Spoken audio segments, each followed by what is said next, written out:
Welcome back, everybody. My name is Debbie. I am one of your hosts of Creature Meets Culture. This is our second part of our Pets in America episode. We went into this thinking it would be one episode. It ended up being two. So you don't have an intro this time. I'm so sorry. But we are happy to have you with us. I am joined in this episode by my co host, Haley, where I tell her about the history of pet keeping in America. This was largely inspired by a book that I read by Katherine Grier. If you'd like to hear the first part, go ahead and listen to the first episode.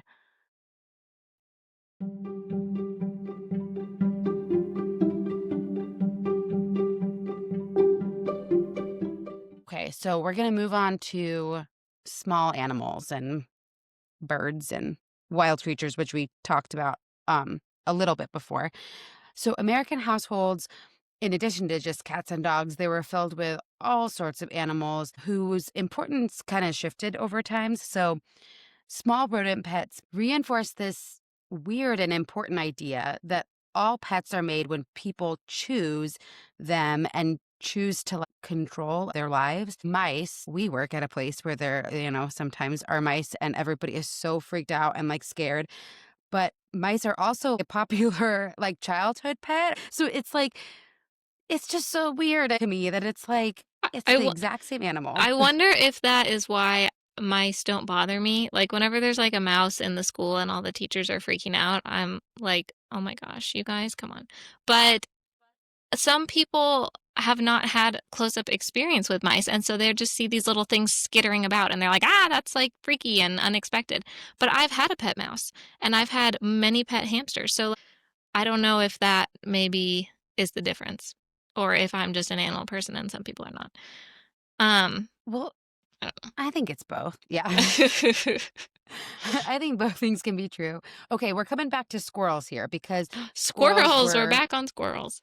we're back on squirrels. So, yeah, so if they were, like I said before, if they were caught young enough, they could be pretty tamed. They were kept kind of like hamsters, like I was saying, but they always remained pretty lively and spunky and, wild. The craze around squirrels and squirrels being popular pets was so intense that by the 1850s, specialized squirrel wheels and cages were manufactured and advertised in women's magazines. A lot of these pet things are women things, which I think is interesting. Is it Maybe, was it fancy women that had pets? Okay, yes. because I'm thinking if you are in the higher society, more wealthy, then the women, they just sat around. I don't know if that's accurate, but based off of the little that I know, It is. the men were I don't know, they didn't have much to do either because they didn't work if it was a inherited money kind of a situation. But I feel like the women just kind of sat there and socialized and fanned themselves. I'm completely making this up. I have no idea. But maybe that's why they were like, "Ooh, I need something to keep me company like a little squirrel."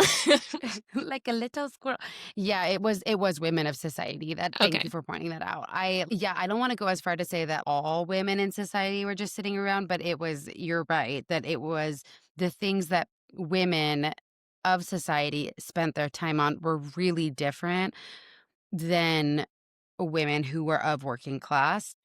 And some of the cages in this book I was reading, some of the cages even came with ornate Victorian decoration and these are people shooting for the stars with their squirrels, okay? Like a little squirrel mansion. They're trying to impress their friends who are coming over. It's like, ooh, do you have the latest edition of Oh my this gosh. squirrel cage I got at Petco? That is so funny. Young deer and young crows and other animals also became what we would probably call honorary pets. Mhm. So today I was telling our friend Natasha that we were going to record this episode today about pets, and I made this note about squirrels because I thought it was funny and interesting that they used to be popular pets.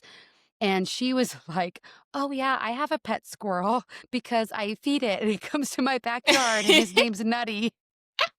Wait, that's so weird. Is that true? I mean, I presume it's true. She told me. Hopefully she wasn't She has lying. never mentioned that. I feel like that's something you would tell somebody. Well, she said when she said that, Julie, our boss, was in the room and was like, how do you know it's the same squirrel coming back?" And Nastasha was like, "I know, it's the same squirrel. It's Nutty. It's How dare Nutty. you?" Oh my gosh, how funny. I need to know more about this. I'm gonna ask her about Nutty. So, like, I think that is kind of what deer and crows were more like, is like, "That's my crow, Mhm. Crowy," or whatever, but it's like, I I think don't know. I'm also trying. I have heard of the I don't know much about this. This this is a big episode of, me making stuff up. But I feel like I've heard that back in the day, it was more common for people to be like, "Oh, look, like a little abandoned deer or an abandoned crow, or I shot its parents on accident," or whatever. And then maybe wildlife rehabilitations, I'm assuming, were not really like a thing back then, or maybe not as much of a thing. And so you're like, I'll just try to keep it on my own. And then it becomes, your backyard crow or deer, or it's like to your friend and kind of your pet. And I don't know, wherein nowadays, hopefully people would be like, oh, I know of a rehabilitation center and I will bring it, I've done this multiple times, but like brought this injured bird to where it needs to be. But I feel like back in the day, they were just like, "He's mine now," which is what It's which is what true. my cousins did and what some people still do, so Yeah, you're right, and you know who I'm thinking about? I'm thinking about Snow White in her her in her cottage, and she didn't call animal control once and didn't Wait, bring. but none of those animals were injured. She had magical princess powers that just they fluttered over to her. But I feel like the people who created Snow White thought I had to be inspired by this idea of, like, people just, like, bringing animals into their home, and it's like the reality is if Snow White were a real person, she wouldn't be bringing them in with her voice, she would be bringing them in by what you're saying. Okay, I know it No. sounds like a far-fetched thing, but I think she was an animal rehabilitator. I will give you an example, like, okay, I when I'm on Reddit, I am looking at the birding subreddit. And frequently, somebody who's not a part of the birding Reddit will put a picture of a bird and they'll be like, I found this injured bird or I found this baby bird. And they're like, how do I raise it? Like the question is always like, Oh how do gosh. I how do I raise it as my own? And everyone Wrong Reddit. no, for real, they get raked across the coals. But Yeah, read the some people room. are Where did, like, nice. what? Um then the answer is always, you don't. You don't raise it. Who do you think you are? Like, call this number and find out where a rehabilitation center is and bring it there. Like, you don't know anything about this creature. Like, Who what would put that on those what makes Reddit you threads? That's so I don't weird. know. There's always some like excuse of like, "Oh, I don't have a rehabilitation." I mean, sometimes they really don't. But they are a lot more popular nowadays. But one thing that I will note that really has nothing to do with this episode, sorry. But whenever birds are fledging, they will often be on the ground because they're learning to fly, but their parents are still watching them and bringing them food. And then it's totally not their fault because if you don't know about bird reproduction and life stages and stuff, this is a normal mistake to make. But people will be like, "Oh my gosh, it's a bird and it looks kind of young. Maybe it doesn't have all its like tail feathers or it's like a little bit small or whatever. And it can't fly. It must be hurt." And so they scoop it up and then bring it in their house and then they post on Reddit and they're like, I found this abandoned baby bird and it can't fly. What do I do with it?" And everyone's like, "You kidnapped it. Put it back where it was." because Oh, that's so sad. because the parents they're 95% of the time they're still there. Like they're just not coming out whenever you're out there. So Yeah. then everyone's like, "Put it back." And then the person's like, "I'm sorry, I didn't know," which is fine because they didn't know. But yeah, I think it's that kind of vibe of I'm a person, I could take care of this thing, but it's like you really don't know how to take care of this. But I mean, I guess sometimes it works out and then you have a little pet deer because you probably like shot its parent and then you raised it as your own as like 19th century old I don't even actually, what's the 19th century? Is it the 18th century we're talking about? 1800. Okay, so also in the mid 1850s, fish started becoming a popular pet. Um, Fish are, Quote uh, unquote companionship. yeah. You know what? I had lots of fish growing up. Same.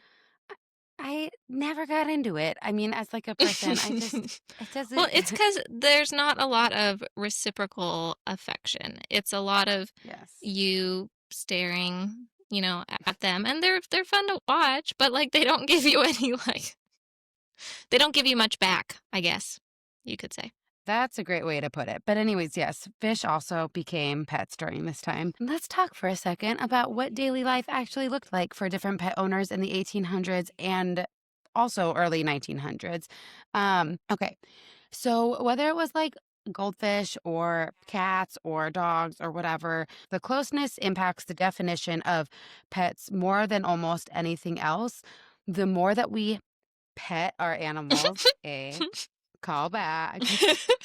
uh, then the more that we increase our bond with them. To point back to what you were saying about cat, like the barn cats versus like Roy, our cat. Mhm. Um, and there are all sorts of records of people taking photos or painting pictures or creating games or displaying affection with their cats. Or not cats. I mean, cats, but like animals, pets, not just petting, that expresses closeness besides just like physical touch. This is a fun fact, the first known photograph of a pet was taken in 1850, and it's of a woman with her dog. And by the 1870s, professional photographers offered special pet photo sessions. Aw, Yeah. So it's like, that's like a thing. Sav- That's like a thing now. yes, I was going to say, Savannah just took like a pet photo session. That's It's true. been happening for hundreds of years. Yeah, but oh my goodness, back in the day when they had the cameras that took forever, you had to set it all up, like that's a very patient pet you had right there. Yeah, I'm wondering what pets we're talking about here. I feel like my cats would not sit for that, but Yeah. a good dog would for sure. Yeah, a nice calm dog. And then, I mean, I feel like we've all seen like some like portrait with like fancy families and their pet dog sitting. So that became popular as well. I put a little note in here as our Victorian pet portraits, like the same as like Instagram pet accounts. You know what I mean? Like It's it's like like the the same. modern day version.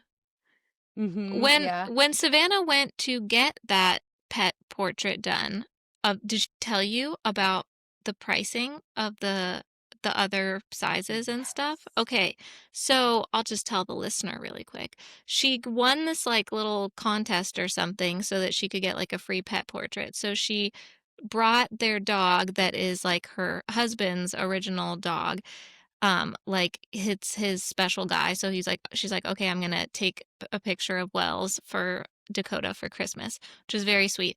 And so she went to this like fancy pet portrait place, and the one that she got for free off the like contest was just like the smallest, like option or whatever.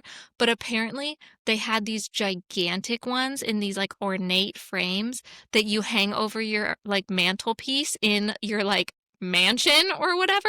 And it was, I think she said like $4,000.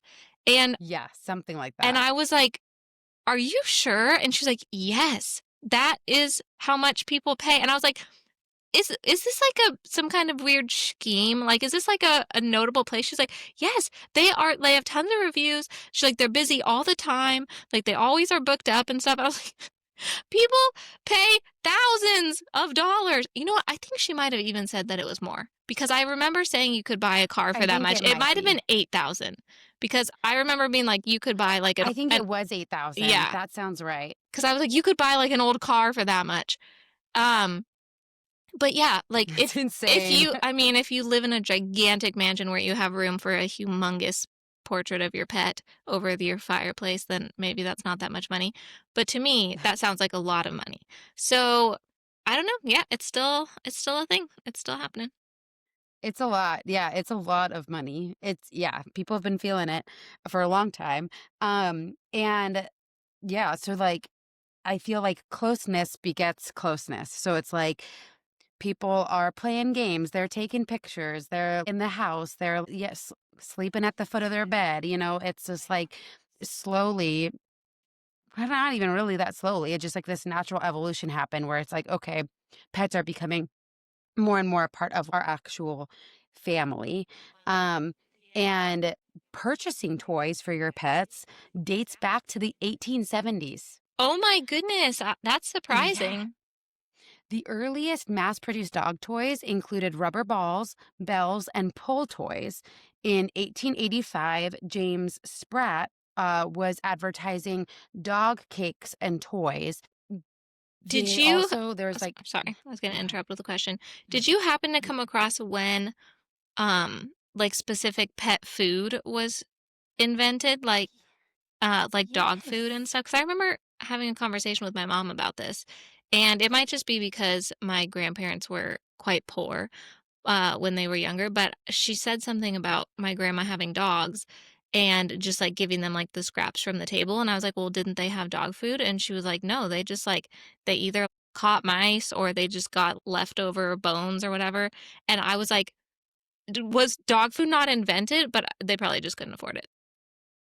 No, it's a great question. Yeah, that actually is one of my next points. So, pet food companies began in the 1860s. Oh, So, wow, yes, it okay. was around. Yeah, so my grandparents just didn't have any money, so Well, the popularity didn't really start to expand until the 1950s. So James Spratt, same guy, he created the first commercial dog food, 1860, after witnessing stray dogs in London eating discarded ship biscuits. Aw. So probably part compassion, part like opportunistic, because this is also during a time where like pet popularity was like on the rise. He made his first dog cakes and they were expensive. So they were marketed to English gentlemen and wealthy Americans. Like Mhm. this was not for poor people. It really didn't gain traction until the 1950s, which coincides in America with like the popularity of like canned food for people and like convenience and stuff. So it makes sense that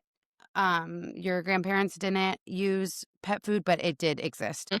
Um, and another interesting thing, so this is just like all the interesting things that we have developed and created from this close relationship we have with different animals. I'm going to gloss over a few things.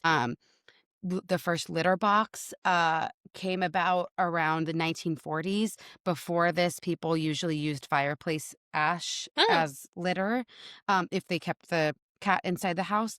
Spaying and neutering techniques had actually been perfected by the 1900s. So um, the practice wasn't widely used until 1930s, and spay and neutering largely is seen as one of the most compassionate acts you can have for an animal because you're really preventing harm and suffering for future animals. So it's like a hugely novel technique of animal understanding and pet relationships. And the first recorded spay surgery was performed by a vet in 1823. Oh, wow. Yes, but it was considered, like, so radical and unnecessary that it didn't become common practice for over 100 years after that. Mhm. It really was humane societies in the 1930s promoting it as a solution to stray animal populations. Again, like, seen as a act of compassion, then it really became Mhm. popular. Um, Just like Bob Barker says, "Spay and neuter your pets, people." it's true. So, the late 1800s also saw the first law enforcement protection for animals. That is when ASCPA was created, and the other first one was actually the Massachusetts Society for Prevention of Animal Cruelty, cruelty to animals. I don't Yeah. know. You know what I mean. A A Um, ASPCA, cruelty to animals, yeah. um, say it. Oh yeah. Okay. Um, So even when we look back at past behaviors and we can see that they are not kind behaviors towards animals, or towards pets specifically, some examples that I listed is like cropping dogs' ears or capturing wild birds or what have you. I think it is really important to understand in this episode as we look at like a broad scope is that people are doing their best with the information that they have and in a specific time period. Context matters and education matters. And now that we know better, we can do better. And I'm not standing for any of those like behaviors, but in the book, something that she really stressed is like there's a really big difference between animal cruelty and things done in the name of ignorance and not knowing any better. And there's plenty of things that people did trying to care and love pets, but it not being the best thing for them. I think we've talked about a lot of it in this episode, even of just like trying to rehabilitate animals at your home when that's really not the best thing for them or you. Things like that, that I think makes kind of information like this important to share and talk about because we get better at caring for our pets. Yeah, for sure. Okay, so quick note on that is ethics for animals or ethics towards animals. And they're in 1860, I don't have the exact year written down, in the 1860s, a book called Letters to Mothers was written. And it heavily stressed the importance of parents teaching their children to be kind and gentle towards animals, it being one of like the most important things that you could teach a child. Aw.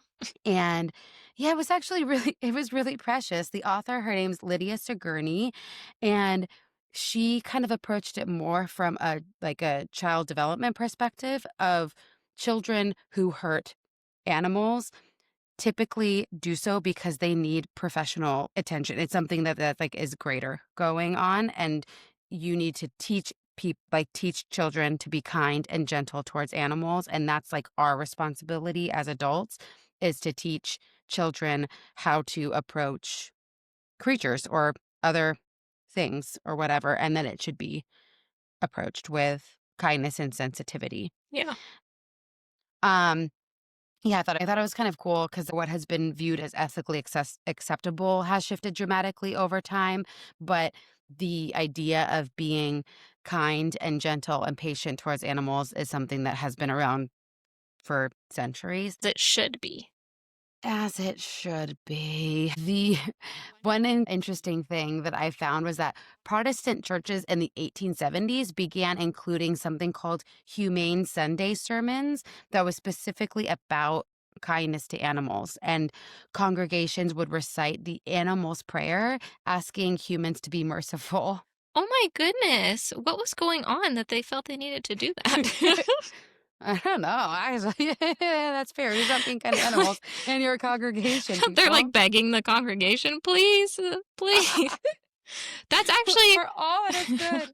that's actually really interesting. I'm kind of surprised. Like growing up in the church, I have never heard about that.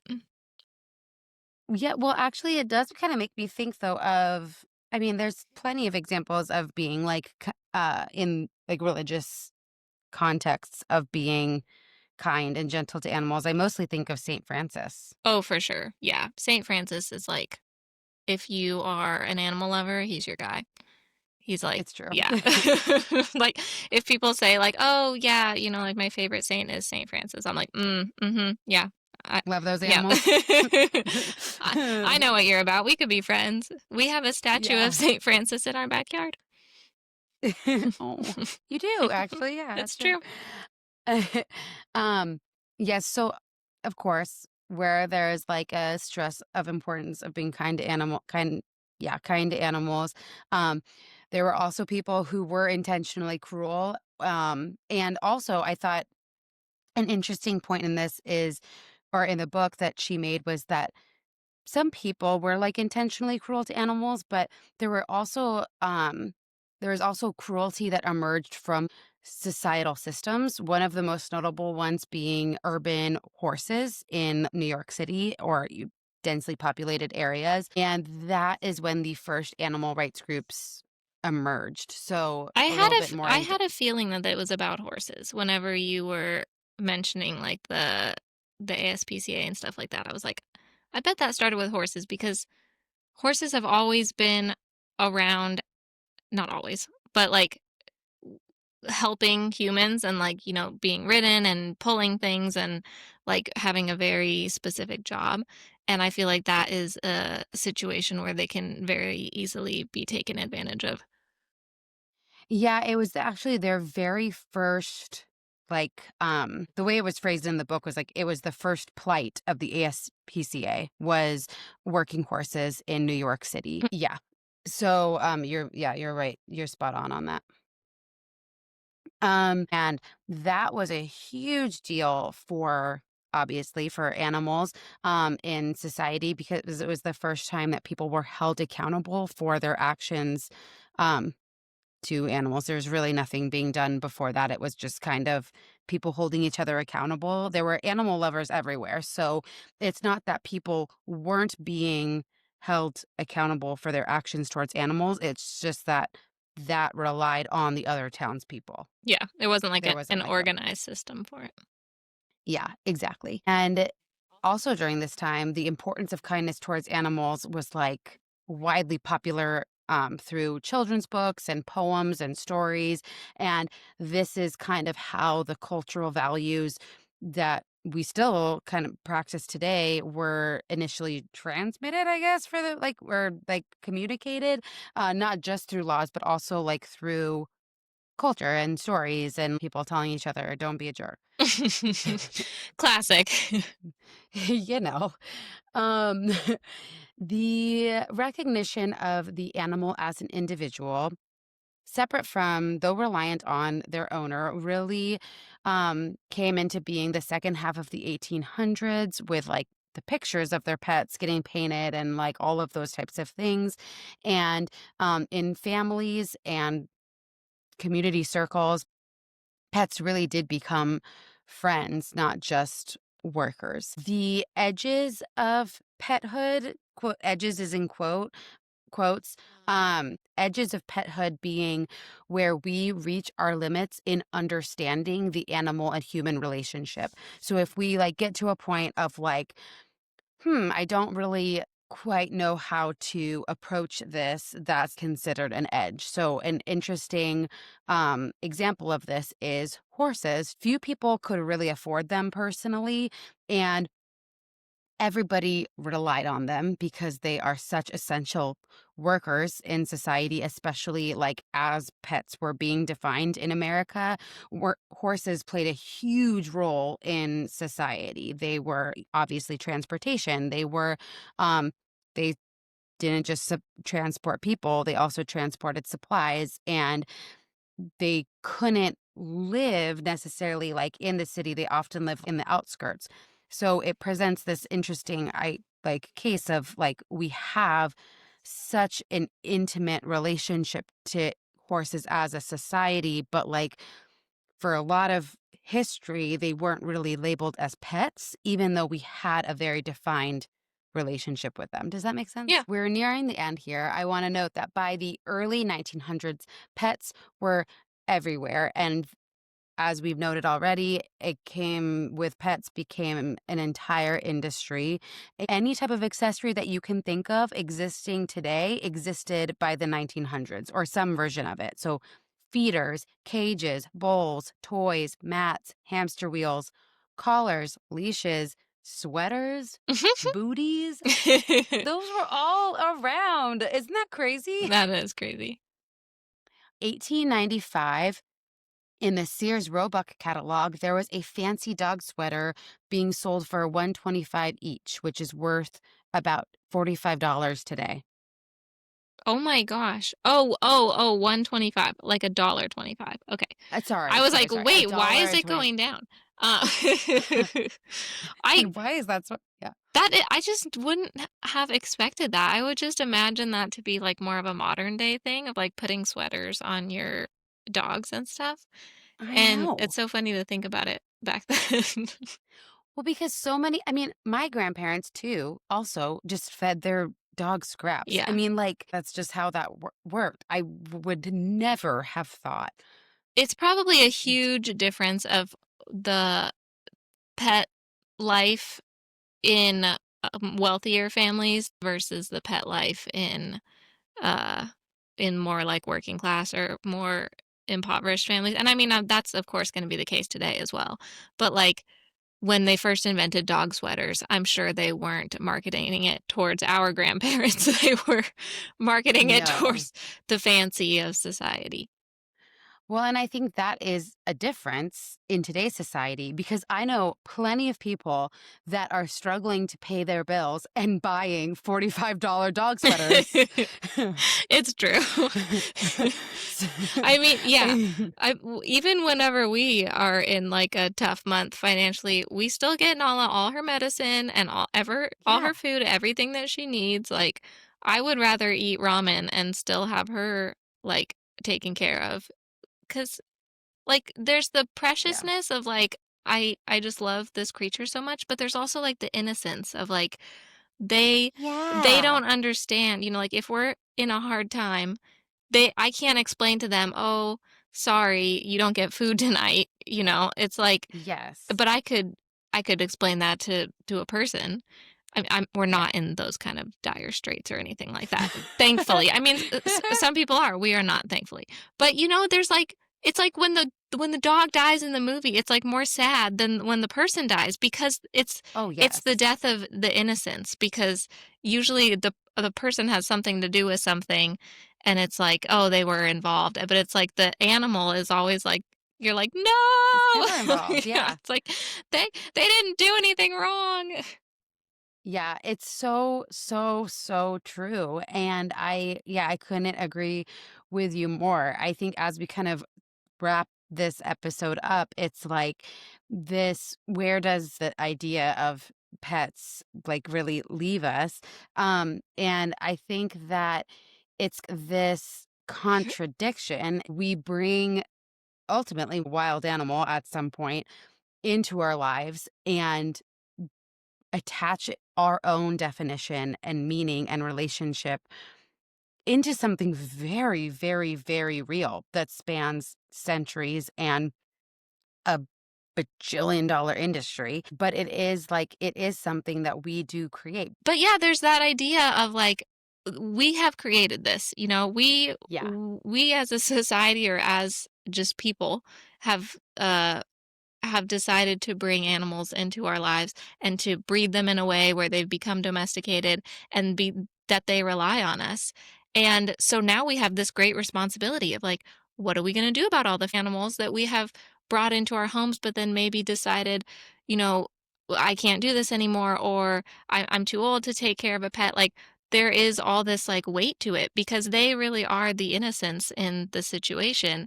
because they are they are just there and we have created it so that they are reliant upon us. So we have to take care of them and Yeah. hopefully we're doing a good job and doing it in a way that's very compassionate and like for their good.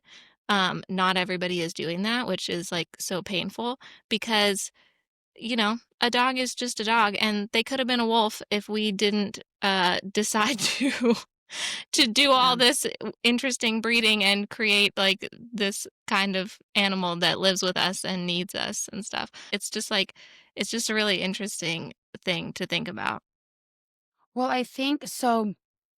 The overarching theme of the book that Catherine Grier wrote was, to your point, the definition of a pet or the relationship that we have with pets says the most about a society in our particular point in time than it does about anything else. Mm. So, like, I would say I kind of like walked away from this idea thinking, like, I'm actually kind of proud of where we're at as a society in regards to like pet keeping because you're right, there are always going to be people that don't treat animals as well as they should.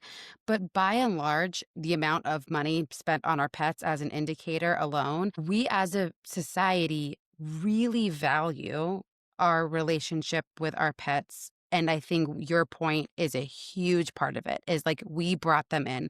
They are the innocent one, and we are responsible for their livelihood. And so, like, spending more money on their vet bills than our grocery bills, I think says so much about value as a society or values as a person.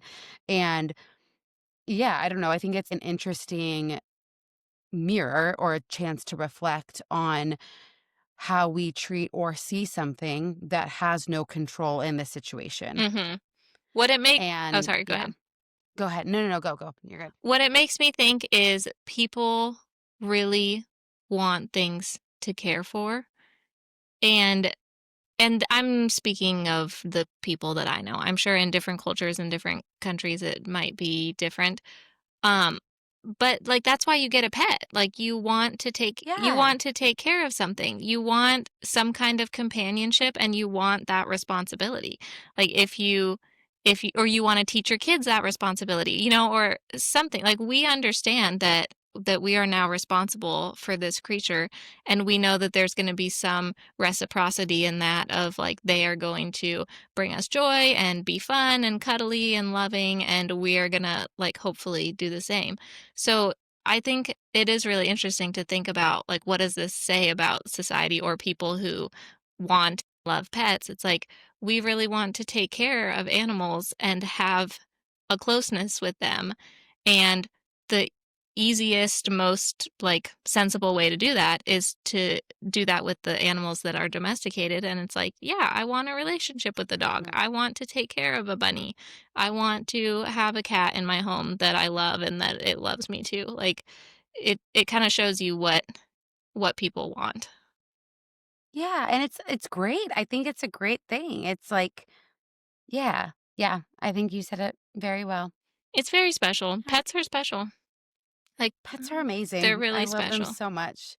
Yeah, and they do. I couldn't agree with more with what you said. Just want to care for stuff, and it like gives me. I mean, speaking just like from personal experience, it gives me such meaning and purpose when I can see like that care and love and like see that like flourish and grow. It's just yeah, it's a great thing. Yeah, I definitely think caring for things, whether it's animals or people or your community, brings a lot of meaning and purpose. So Yeah. it makes a lot of sense, like, to bring a pet in. It gives you a sense of meaning, and it's like I know people personally who are like, my pet truly saved my life. Like, I was in such a bad place, or I was just all alone, like, from loneliness, from Yeah. depression. Like, uh, they can, yeah, they can turn your life around. Like, pets are really great. They're really special. Go get a pet, Go everybody. On that note. if you're ready for a pet, go get a Yeah, pet. it's true. And spay and neuter your pets. This is Bob True. Barker Please spay and reminding neuter. you. Bob Barker, thank you for saying Thank you, that Bob. I because wonder it's how many true. times he said that. So many. Hundreds, I'm Yeah. sure. Okay. I love you. That's the end of the episode. All right, I'm gonna go cuddle my dog. She Yay! doesn't like cuddles actually, but I will go pet her lovingly. I am gonna go cuddle my cat because he does love that. Okay, I love you. I love you too. Thank you for telling me about pets. You're so welcome. Bye.